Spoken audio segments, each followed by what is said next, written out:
Good evening. A couple weeks ago we heard a speech where we learned about how the issues of going green and organic food as a diet was becoming very popular over the last several years and in recent time. As Betsy gave us her claim of fact speech that stated that an organic diet fails to produce benefit over a conventional diet. To support that claim, the three secondary claims were specifically that the nutritional benefits of an organic diet were unclear. There wasn't sufficient scientific data to back up them being superior to a conventional diet. That organic diets created different environmental harms that are not seen with traditional farming techniques. And that organic diets are, the phrase used was problematic. That was specifically tied to the additional expense for purchasing food that you need to have an organic diet, and that it wasn't feasible for low-income families. So in response to that, I have the following items. First claim having to do with the nutritional benefits of an organic diet. Although there is quite a bit of scientific evidence that shows that the nutritional value of an organic, individual organic piece of fruit or food that comes from an animal product is comparable to its non-organic counterpart. There is some emerging study as technology is improving that's showing that organic milk and organic tomatoes are have some nutritional benefit. This comes from the website organicfacts.net, which was cited by the Advocate. This piece of information was left out, but there are some products that are showing improvement over traditionally grown non-organic products. But what is more important than the choice of organic or not is the actuality of what food choices are made. In the UK Guardian, an article in March of 2008 identified that it's more important the healthy food choices that are made in having fruits and vegetables as opposed to saying I want organic or I want non-organic. And since we're discussing an organic diet and not individual organic items in farming, an organic diet is going to consist of fresh fruits and vegetables because they have to be grown organically, and fresh animal products, not ones that are processed. So by inference there, it is going to be more healthy to have an organic diet than a non-organic diet. The second claim was that organic farming methods had different environmental harms. And so the first item presented to support that was that there's these what were called natural chemicals that are used by organic farmers.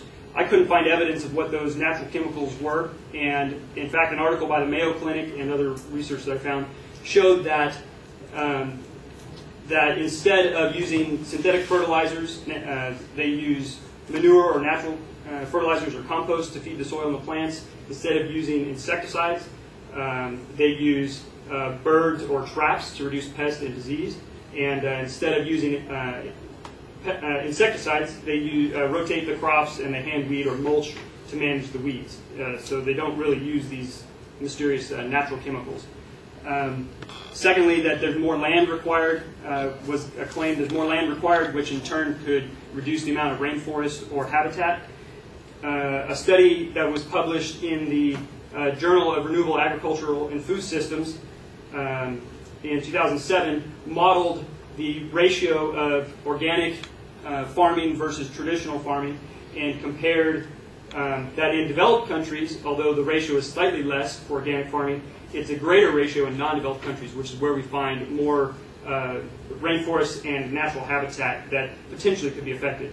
And they found that, in the study, they found that the model estimates indicated that organic methods could produce enough food on a global per capita basis to sustain the current population without increasing the agricultural land base, which means they would not need more land when you look at it globally. And then the third claim that was presented was that organic foods were problematic, and this had to do with the cost of them. And most people see organic foods in the grocery store. You see a large chain, they've got these organic foods. Well, as we heard at the beginning of her speech, this is somewhat of a craze, a hype, and there's more of a demand for organic food. And with an increase in demand for a label that says organic, there's an increase in the price. But the way around that, there's two that I found there were ways around that. The National Gardening Association found that families that were gardening on their own to grow their food could actually save a significant amount of money, about 750% of their investment. They could get a return on that for growing the food. And then also farmers markets and other smaller stores that sell produce have a reduction in the cost because they don't have the same overhead and they don't have the same advertising expenses that you see with the larger chains. So between the supporting claims not really having the grounds that were presented, I think you'll see that an organic diet does in fact produce some benefits over a conventional diet. Thank you.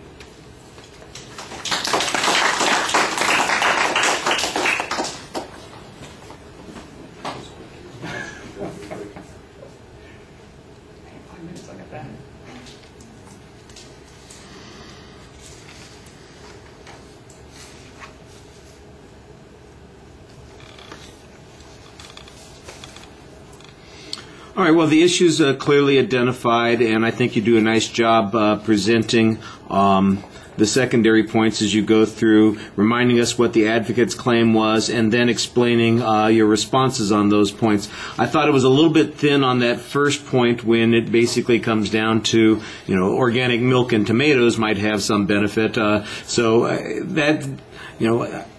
If that's the fact, if those are the facts, those are the facts. It's difficult to make an argument about some points. For instance, I think you might. I like the second part of the argument, which in essence says that people who are choosing organic food are more conscious of their food choices. And I think that's the way you need to phrase it. I think you kind of start giving this explanation, and I'm listening to it going, what is he talking about? It didn't make any sense. And then by the end of it, I understood what you were saying, but I think that there's a simpler way to say it, and that is just cut to the crux of the argument. People who are focusing on organic foods make better food choices overall. That's basically what the claim is. So even if the organic foods aren't better for them, the fact that they are trying to eat organically produces a better outcome. And that's a much clearer statement of what the argument is. And if you can kind of simplify that, I think that that's better from a presentation point of view. All the transitions were very good.